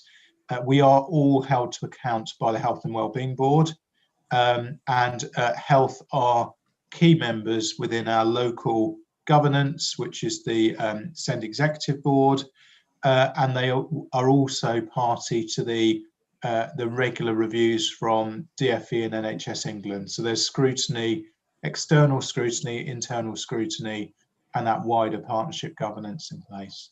Thank you. Just to say, we could provide more details about the precise sort of capacity that's now available. Very much, Tim. I'd like to go to your second question. It's okay, thank you. I think Mev's helped me to about the NHS staff already asked for that question. Okay, but do you have any other supplementary questions? No, thank you. You sure? Thank you very much. Yes. So again, go back actually to the SEND Commissioner report, and maybe my questions are more, I think, to the Cabinet members, although if you need to call upon the officers, then please do. I'm just trying to, the one-page report is very helpful. In some ways, for me, it poses more questions than it answers. So could you help me, just for clarity, first of all, is there already a SEND Executive Partnership Board in place? I see the officers nodding. Yeah, no, there is. Sorry, sorry, I didn't hear it. And how does that currently operate? Could I bring you in, Tim? Yes, of course. Yeah. So that. Sorry, can you tell me just how long has that been in place and how does it operate? Yeah, it's been in place since approximately, I think, December 2020. So it's an overview, a strategic overview of the improvement work that's been going on in SEND since then, and it was instrumental in overseeing the self-evaluation prior to the December 21 inspection. And how does it operate? Well, it operates like any board, I suppose. It has a terms of reference. It's got a membership. It has a number of agenda items, and those relate directly to the partnership arrangement. If I can stop you there, when I say how does it operate, so you said there's who's on it and who chairs it. Sorry, because I don't have this information in front of me. Yeah. So I've been chairing it, and it has a large membership. So that includes parents and carers representatives. It includes health representatives. It includes schools. It includes a wide number of officers from across various council departments. So it's a significant partnership board. Okay, no, that's very helpful. So it's already up and running, and maybe to the Cabinet members then. So given what we've just heard about the Ofsted improvement report, would you consider, and the fact that the leadership of the officers has been classed as outstanding, that this board is being run well currently? I think it's being run well. But I think different board. Tim. That's all I needed to know. It's been run well. Okay, right. Thank you. Fine. Sorry. I was just going to say, can we make it clear that the Ofsted inspection was mostly of children's social care, the one that we've just had, that we've got the good for, and the previous education Ofsted, what was the result for that? Are you referring to the joint area inspection into? Yeah. That was. It's not the same sort of rating, but it was requiring improvements. There were several areas. That took place in, forgive me. That's at the end of last year. Right, so the end. So the board has been up in place, and after 12 months in, there was progress had been made. And I would hope that given the progress we've seen in the other area, in the Ofsted inspection, the 12 months on with the board operating as it currently is, it's in a much better place, and we would get a better, if we were being audited now. If we were inspected now, we'd be better, but we wouldn't be at the position we need to be to have met. No, this is... I'd quite like to ask if you could get to the next part of your question. Sorry, I was slow to... I just want to be clear, because the impression, the board's there, and it's being run well, I've been told by cabinet members. It's grateful to hear. In another area, the people who are running that board have been called outstanding today by Ofsted. So, I mean, part of the requirement for this role is for it to chair Newsom's Executive Partnership Board. Well, that's already being done. So, and it appears to be being done well. So I'm not sure that carries the weight. Do you believe that the stakeholders, including the Parent Care Forum, are already their voices being heard well? I think they could be heard more well.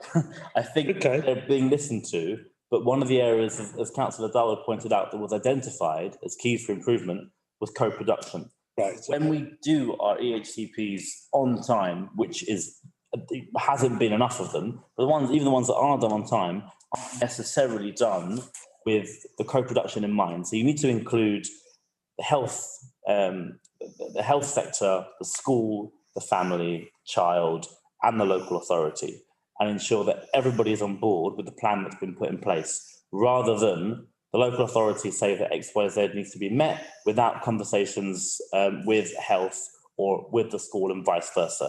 We want to ensure that there is more equitable representation of the voices of parents and carers, and that is something that we have started work on. But getting an independent voice in that would take the role of chair. Tim is a great chair. There's nothing to do with Tim's chairing. Tim is a great chair, but Tim has an awful lot of oversight to improve the entire department, for which, on this scale, Jessica is the director for. Getting somebody independent in, who has had experience in improving a department in another local authority, assists us to get that independent scrutiny, because the Children's Services Improvement Board demonstrated that it helps build trust with the Parents Forum. So Children's Services have just come back with good all the way from inadequate in less than 3 years. It's incredible. One of the things that they had for their improvement independent chair, and that independent chair was able to report to Tim, to Sarah, and to the Mayor, in fact, and talking about this is where we are from an outside perspective, and this is what we need to do, and this is what's been done in other authorities that's gone well. So that's the equivalent role that we're keen to recruit for SEND. No, I do get that. It's just about performance, and because it wasn't clear for me, to me, on reading this, it's in that there are significant problems so there wasn't a level of improvement, and we do that. We do need that. In the area inspection report, that's made clear in there. Yeah, of course. For 12 months ago, I get that. So that's fine. And in some ways, you answered my last question in terms of accountability. Who does this report to? So thanks very much. Pleasure. Thank you. Could I just ask because there's only 10 minutes left. I am happy to go on a little bit further if we've got lots of questions still on this agenda item. Could I just get a little indication from members whether we still have lots of questions on this agenda item? 3, and I have 1 too, so 4. Okay, so I think in that case, but we'll wait for a moment. So yes, I'll make them short questions. Would you like to anything further? No, I finished. Fine. Yes. Thank you, Chair. I've got two questions, one of which is related to the fantastic work that the officers and the cabinet members are doing with regards to planning with the health predictors within the NHS about ensuring we have enough sufficient special school places for those children who have complex needs in the future, so that we can keep them within borough rather than spending a lot of money sending young people out of borough for what may not be any better education, but simply to find places, and therefore accruing all those transport costs and all that waste of educational and social time for young people. So fantastic on that, thank you. But I want to make sure, because it's only got a tiny little paragraph, 3.18 on page 6, inclusion. Newham used to be a national and international leader of inclusion in mainstream schools. Given that a large number of particularly our secondary schools are now academies and therefore no longer have to buy into borough oversight services and supports like the old advisory teachers and the central services for training, etc., how are we going to make sure that inclusion work in mainstream schools receives as much care and attention and focus as building capacity within special schools is going to be? Because it's a much larger, although perhaps less complex, group of children. So we work closely with the vast majority of schools in the borough, the vast majority. I only hesitate to say all, for I'll be called out, but the vast majority. And the capital programme that we are launching, well, the bidding process has already started. As I said, 60 bids came in, 33 have been recommended for approval. Many of those are with mainstream educators, and they're about providing SEND-specific education in those institutions. But you're talking about units, not inclusion. But in order to ensure inclusion, we need to ensure that there is the investment, so that there is the care for that young person in that school setting. Inclusion is separate to a unit. A unit is a halfway house between a special school and inclusion. Not when it's embedded into what the school offers already. Not necessarily. I wouldn't agree with that. But that's a discussion we can have maybe with Jessica outside. Having the discussion, yeah, particularly on how we're bringing inclusion into what we're doing with schools. Very happy for Jessica to have some more detail. Because Jessica, do you mind if I ask my second question? Because it might inform part of your answer. Is that okay? All right then. As we know, there's various stages to progressing through to an EHCP if that's what you need. The schools are responsible for ensuring that there's quality first teaching for all children, and that is still being investigated and deep dived, if that's the expression, by Ofsted in mainstream schools. Are all teachers of SEN, or is that buck being passed? Are students actually being stretched and challenged, and are there special educational needs being met within the mainstream classroom? As we know, there's also wave 1 where interventions are being put in within school, and that may include recommendations and training from outside partners, including the NHS, sometimes social care, sometimes voluntary groups, and sometimes also from the SEND team. I don't know how much of that is left. But then, of course, we have those children that are classed as pre or just the other side of an EHCP, in that they won't progress to an EHCP, but they are known for some reason, which maybe Tim or Jessica can tell us, never worked out what K means.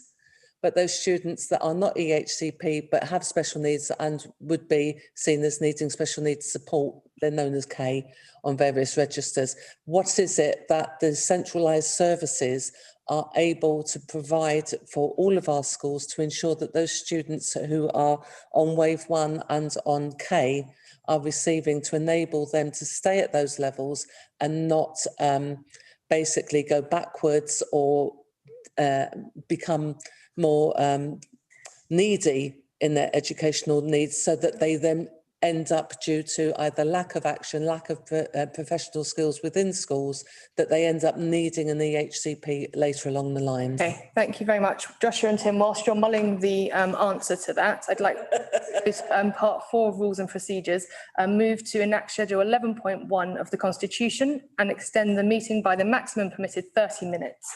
Could I get a seconder? Thank you very much. Agreed. And I would hope that we won't use all 30 minutes because we've only got a few questions, but that's at least done. That's okay. Well, let's answer. Let's answer. Let's get the answer first for this. Ready to come in on Maz's very specific and technical questions. Yeah, sorry, mate. Thank you, Jessica. That is okay. I really welcome all component parts of that long question, and you know, they are really, really important. You know, really important things for us to kind of, you know, unpack together. The green paper, you know, is weighted towards inclusion, and you know, it would be remiss of us not to acknowledge the long-standing and, you know, still in many ways internationally renowned inclusive history that Newham can be extremely proud of, and the quality first teaching that we see in our schools and settings. Resource provisions are a model that we use within the borough, and certainly I can think of examples of children, young people who access one particular child who accesses a resource provision and uses a communication board, and that progression has been such that they are now entering back into sort of the mainstream element of that kind of that school, and I completely take the point that you know, inclusion in the mainstream classroom is still such an important factor. Advisory teachers and strengthening our central support system are intrinsic to our work around a redesign, and I acknowledge there's really important work to do there. There are really exciting opportunities for cross-pollination of strong inclusive practice across the settings, peer reviews. I won't get bogged down in lots of detail. But I should also say that what we've developed, we've co-produced and is near completion now is Newham's Inclusive Practice Guide, which really does promote ordinarily available, and it's that kind of holding and enabling children to reach the best life and learning outcomes, whatever their SEND needs, but placing that emphasis more on early intervention. Thank you. Can I ask if that answers all of the parts, because there were multiple? Yes, it does. It was beautifully done. Wonderful. Thank you very much. Councillor, I was wondering whether yours is on the back of. No. No, in which case then we'll go in this order if that's okay. So we'll then have John, Shantu, and then yourself, and then myself, and if that's okay, that will be. I think I'm fine. My question partly been asked by Max, so that's fine, because it was a long question, so many things been covered. Thank you very much, John. So going back to the SEND Commissioner, having done a search through the written statement of action in your SEND investment improvement and investment report, I see no mention of the SEND Commissioner role at all. And the written statement of action was produced in June, and the report in July. So I was just wondering, when was it identified that you needed a SEND commission, and what was the process behind it? Happy to answer that. I'm just going to clear my throat. The written statement of action is a specific legal document that we were required to draw up as a result of the inspection, the joint area inspection that identified areas of improvement. And the written statement of action is something that is formally requested by the DfE and by the CQC that we had to produce. And it is hyper-specific because it's a legal document.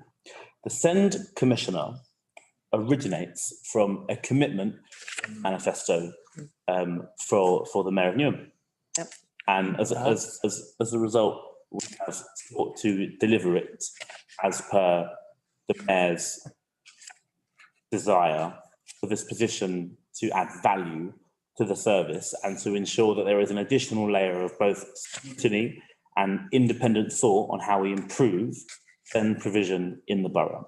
That was the intention in the manifesto commitment. As cabinet member, I've been working with Tim and Jessica and Deborah to ensure that it adds value and that it delivers for the service and meets the manifesto commitment politically, but also helps us in the service.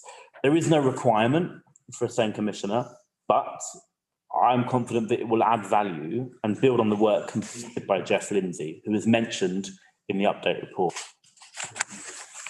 The independent inspection in helping us identify where the areas could be improved before the election. Do you have any other questions on that? Yeah, why wasn't it written Because we weren't looking to identify additional funding for the role.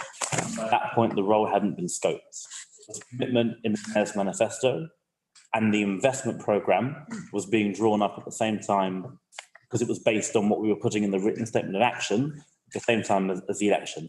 And of course, during the election, it's a pre-election period, as it's now known, that the political and the officer side of things do not interact.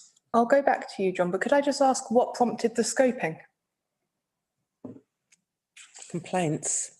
Sorry, I think he actually had something to. Sorry. Oh, I did. I was thinking of my words. I think my involvement, frankly, I wanted to ensure that we scoped it effectively so that it added value, provided value, was something that I was happy to put my name to.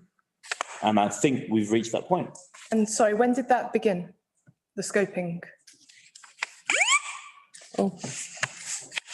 When did that begin? I couldn't provide you with an exact date, but we have been talking. No, I wouldn't want an exact date. We've been talking about it through the summer. So the investment programme is separate to the scoping of this role that has not yet been recruited for, but I think we've identified both where the money will come from, it's already in budget, and what it will deliver. And that's what we've done. I just a little bit if it's helpful. Well, do you know, I wonder whether there's more questions. Do you have more, or was that? Why did the mayor put it in the manifesto in the first place? That's a question I can't answer. I was going to say, I don't think that we can expect. My job, if I may, because I do want to add one thing, my job, and I would hasten to speak to Sarah, but I think cabinet members' jobs are to deliver on the mayor's manifesto the best way we know how and to the best of our abilities, and with the added expertise of why we've been brought into the position that we have. Hence the scoping exercise, hence what's been written, hence what we're looking to deliver. Thank you, Mariam. Mine was just to reiterate some of what Josh said, that in the written statement of action, it identifies certain areas of improvement. That was obviously a legal document we published. And when scoping, because I worked with Josh in doing this, we ensured that the areas that required improvement could be improved by this role. So that's why the scoping exercise was really important, because it meant that in terms of governance, oversight, accountability, the co-production, all the things that Ofsted and this written statement of action said requires improvement, this role could help improve those things. Yes. I mean, not just to muddy the waters, but actually it is our manifesto, yes, not just the mayor's manifesto. Yeah. I thought that was, as a Labour group, as a member, as a Labour Party, it is our manifesto. Thank you for that clarity. Handled very nicely by my two colleagues there. Selma, could I ask if your questions are on the SEND Commissioner role or something else? In which case, if you don't mind, I'll ask my questions just so that we're not going backwards and forwards too much. Firstly, just to say, I think it's really great that you've come back to us with a scoped role, because, you know, it didn't seem as though it had that body around it when we asked the questions previously. And so to have that now, I think, is a really useful thing, and it sounds like really good work has been done in order to do that. I had a few questions based on what we had been provided. I was wondering, the Chair of Children's Services Improvement Board, I know that sometimes that's requested of the DFE, or it's requested that we do that. Was that the case? Was that the case in Newham, or did we decide to? Children's Services. Yeah. It was a requirement. It was a requirement. And we originally, the DfE paired us with a local authority that we didn't want to be paired with. And so we then chose Havering, which is how we conned Tim into coming here. But Well, it paid off. Yeah, sort of. But the DfE appointed Nigel. Yeah, so I think that was where I wasn't completely clear about the I didn't feel that showed a really clear picture of what the role would be, because we explicitly aren't being asked to have this role, whereas you've likened it to a role that we are explicitly asked to have, and so I don't know that, for me, that doesn't feel like a comparable type of thing, because one, we have been asked and one we haven't, and we have said that we can provide everything that we are being asked through the WOSA. We've said that we can do that. We're not being required to do it. So although I see that the work may be similar, I don't know that that really is a comparable. Can I make a comment, actually officially this time, as opposed to just shouting at Josh inappropriately? So my apologies, Josh. My understanding of the role, okay, is to act as a super advocate for parents and residents who have issues to discuss with the council regarding SEND and its provision. Is that correct? I would not describe it like that. Okay. Describe it like that. Okay, I've got it wrong then, because that was my understanding. So my question around that, but don't worry though, thank you. And actually, I think that it would be useful, Joshua, if you could restate what it is for members to fully understand. We're learning from best practice, essentially. We know that Nigel's role worked well. We know that, of course, you're right, it was requested. If we're going to put if we're going to judge the comparability, if we're going to judge the comparability on whether or not we were requested to do so by the bodies that inspect us, no, they're not comparable. But if we're going to judge the comparability by whether or not it is an example of best practice, that, in my opinion, is where I'm comparing them. I'm saying that the independent chair of the Children's Services Improvement Board worked well for the service. It was a requirement and it worked well.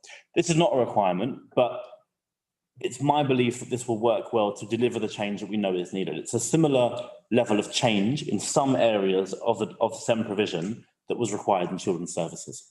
So I don't think we're losing anything by adding another layer of independent oversight and expertise from someone who has delivered that change in another area.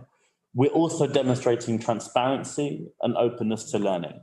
I don't think that the role will behave in quite the way that you described, Councillor Syko. So, to clarify. But less of a so it's not a nod. Sorry, could we let Joshua finish what he's saying? I've lost my train of thought now. But to clarify,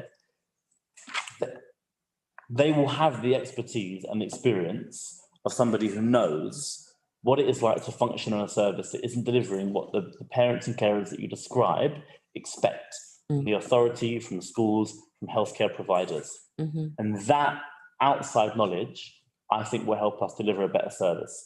It will help give Tim, me and the mayor an independent outlook on what it is that we're missing, what it is that the WOSA might be delivering, but that we haven't considered because we're focused on the WOSA, because that's a legal document, or even perhaps where are schools missing service delivery, where are healthcare providers missing on service delivery, and where can the co-production lead, which is so crucial to the WOSA delivery, be brought into that board by that independent person to ensure that everything we're doing is co-produced.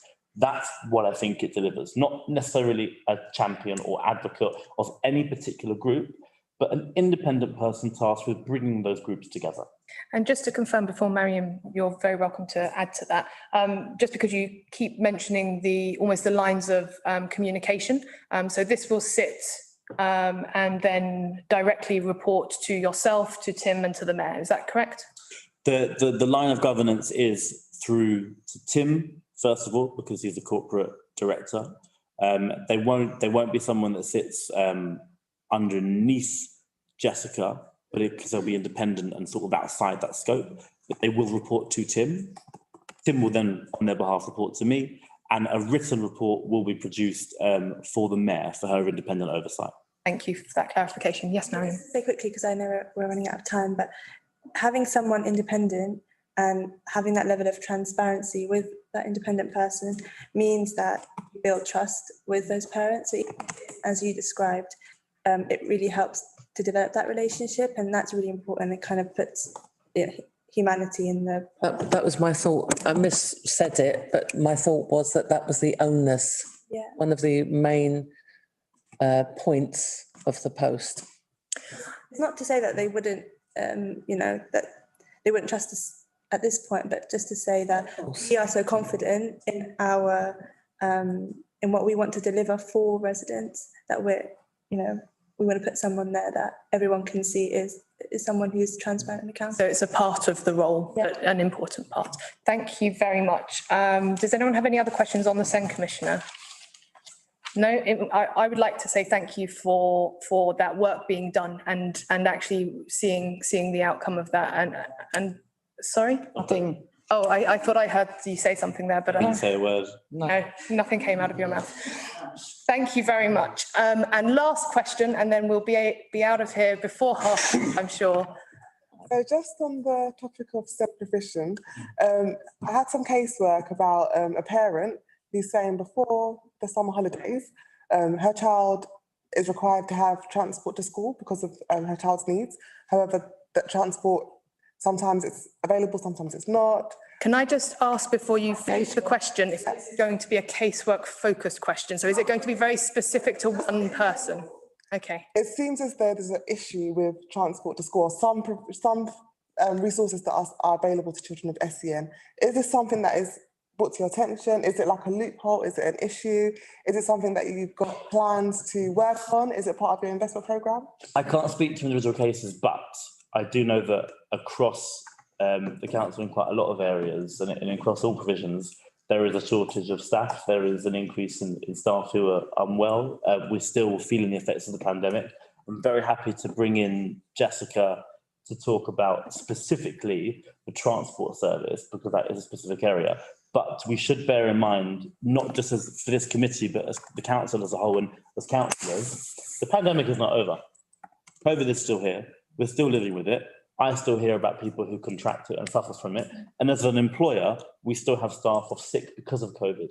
We still have a knock-on effect of there being a shortage of almost every professional employee in every professional area of life due to people who changed jobs during the pandemic, retired during the pandemic, moved. We're also feeling the effects of leaving the European Union and what that had on employment. So all those knock-on effects, I think, perhaps may have had an impact on this specific piece of casework we talk about, though I'm not commenting on the specific case. But I'm very happy to bring Jessica to talk about the level of staffing in that department and if there is a specific issue that we know about. And what's the plan? And of course, what our plan is, because we always have a plan. Thank you, Jessica. Thank you. Yeah, thank you. I think I'm off mute. Yes, we can hear you. Yeah. So just I'm sorry to hear that you've heard an account of a child and family that have not had a good experience of the SEND transport service in Newham. We are taking the learning from complaints, listening more closely to the feedback that we receive, and seeking opportunities to provide a stronger and smoother transport service. Already, so far in the autumn term, some changes have been made to the routes to a couple of schools based on the feedback that we've received from families, and every effort is made to work within the statutory guidelines about the length of time children should be, on buses, for instance, that shouldn't be exceeded. So that's our absolute commitment. I am quite closely involved with the operational delivery in the transport service. Councillor Garfield is quite right. We do experience, sort of sickness levels, and there are sometimes challenges and also clear mitigations for how to manage, and any gaps in service provision. And as a part of our improvement journey, all service areas have areas of improvement on which they're working and reporting, and transport is no no exceptions. So we continue on our journey of driving improvements. Thank you. Does that answer your question? Not entirely. I'd just say that if we realise that, staffing is an issue due to the pandemic, if we realise that, I think that we should have a plan about how we're going to deal with this in the future, because this is leading to student absence from school, which has a lot of other knock-on effects. So we do need some sort of plan B of what do you do if transport is not available? Like, how is there another way? What can we do for these students? I do think that we need a little bit more action. Yes. Jessica. Yeah, you are absolutely right, and there are several mitigations that are in place to ensure that we continue to deliver services and respond to challenges as they arrive. Absolutely, and recruitment, retention. We've had conversations this week about recruitment and interviews, and using agency staff where we need to. So various mitigations are in place in the service to be deployed, and if there are specific examples where they haven't been deployed effectively, then I'm very happy to look at that in detail, because I would take that very seriously and want to take the learning from that. Thank you, Jessica. Thank you very much. I think that there are no more questions, so thank you to all of the witnesses on that particular item. That concludes our meeting. The date of the next meeting of the Commission is the 23rd of November. Thank you everyone for attending. This concludes the committee, and I now declare the meeting closed at 21:18. Good night, Tim. Good night, Jessica.